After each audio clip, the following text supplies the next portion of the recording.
Hi, I'm Norm Schoonebeek, author of Zen N, and just hanging out in my apartment during Hurricane Irene.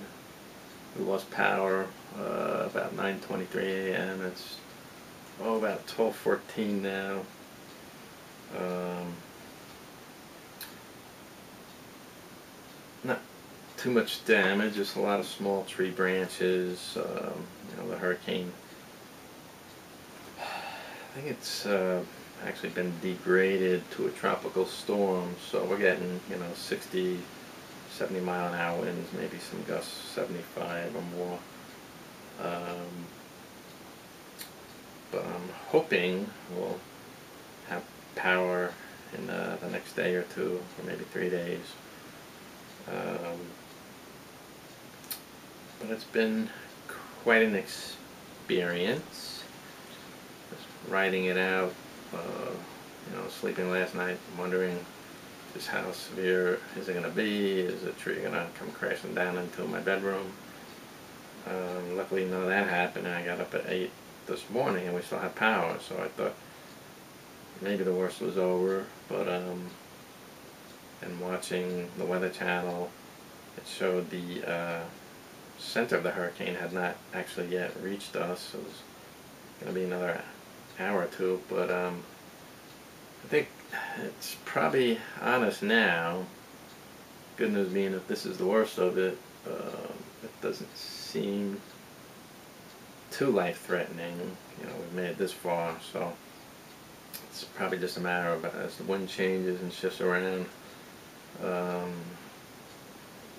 will there be more damage to the power lines? But as far as the safety of the structure of the house and apartment, I don't think I have to worry about that. Anyway, it does give you time to think about, life and your own personal life and how to face danger. One thing I did think about is how, Long Islanders are hardy people, and that most of us chose to stay rather than run away. Not that we could leave, because the roads just can't handle 3 or 4 or 5 million people all trying to leave the island at the same time. But I think most people didn't want to leave, and that shows a certain character that I don't think it's stupidity as much as bravery, just to love this island. If your life is in danger, and this was my thought, if I was going to die, I could have tried evacuating Long Island and getting killed on the way out, up on the thruway or something. So if I was going to die, I'd rather just be here on the island, a place that I love and that's home. So I think a lot of Long Islanders probably feel the same way. But anyway, I just got to write it out. I'll do some reading, listen to some CDs, take it from there. Tomorrow's another day. Tomorrow, I guess things will be kind of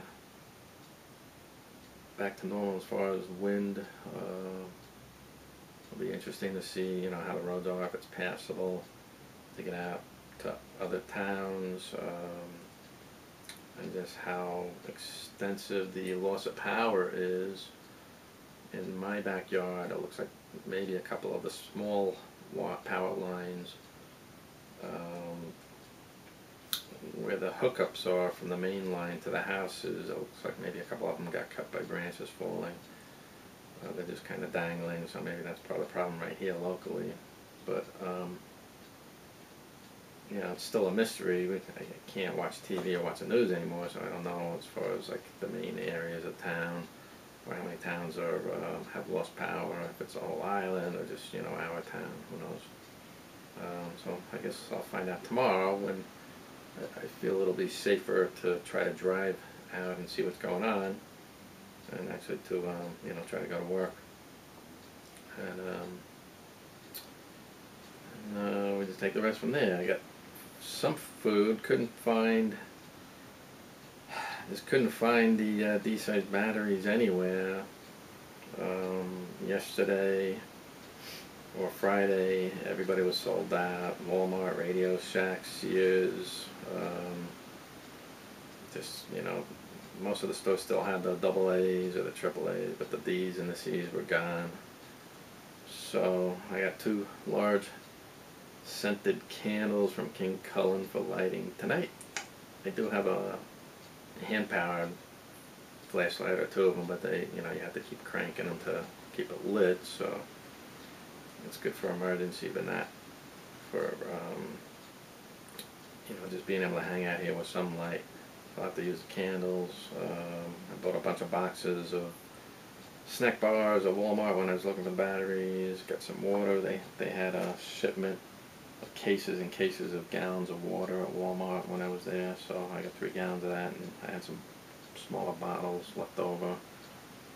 And bought a whole bunch of cans of beans. And I filled a bunch of food containers for leftovers with water and put them in the freezer to help create more ice to keep the freezer cold longer. So we'll see how long the food in the freezer lasts. And that's pretty much it. But either way, I think the worst is over, and it's kind of interesting. In some ways, I'm enjoying not having electricity. Kind of it gets me a little more back in touch with the way things used to be when I didn't spend so much time on the computer or on the smartphone, texting, emailing, and surfing the net, and just getting more in touch with nature, or just everything else that isn't electronic. It's kind of interesting. So I just pulled out an old guitar from my closet and tried playing that a little bit, but never really learned how to play it too well. So put that back in the closet, but it was interesting just to fool around with it a little bit. And that's it for now.